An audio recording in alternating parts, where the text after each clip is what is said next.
মাদ্রাসায় যদি বিজ্ঞান, ভূগোল আর সমাজ যদি না পড়ানো হয়, তাহলে কয়েকটা ডিপার্টমেন্ট আর সেকশনে আমরা আটকে পড়ে যেতে পারি।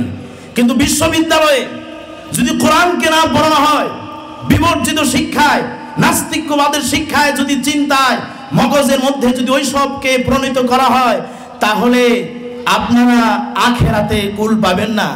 আখেরাত যেতে হবে না, কবরেই ভাদ্র মাসের তাল পড়বে, ঠিক কিনা? সুতরাং আল্লাহর কাছে শুকরিয়া আদায় করছি যে আল্লাহ পাক আমাদেরকে এমন একটি সমন্বিত শিক্ষা ব্যবস্থায় পড়াশোনা করার সুযোগ এনায়েত করেছেন যে আমরা মাদ্রাসায় পড়তে পারছি, পাশাপাশি স্কুলেও আমরা ইনশাআল্লাহ পরীক্ষা দিতে পারছি। সবাই বলেন আলহামদুলিল্লাহ।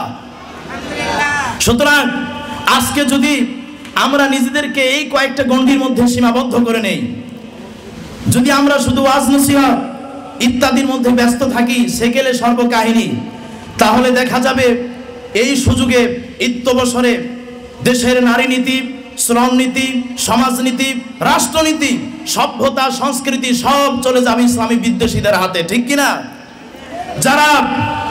যারা ইসলামকে দেখতে পাচ্ছে না, নারী নীতি, সমাজনীতি তাদের হাতে চলে গিয়েছে। সুতরাং ফলে প্রত্যেকটি কাজে দুর্বৃত্তায়ন ঘটেছে। তারা ইসলামকে গালি দিচ্ছে মৌলবাদ, সেকেলে জঙ্গিবাদ, উগ্রপন্থী,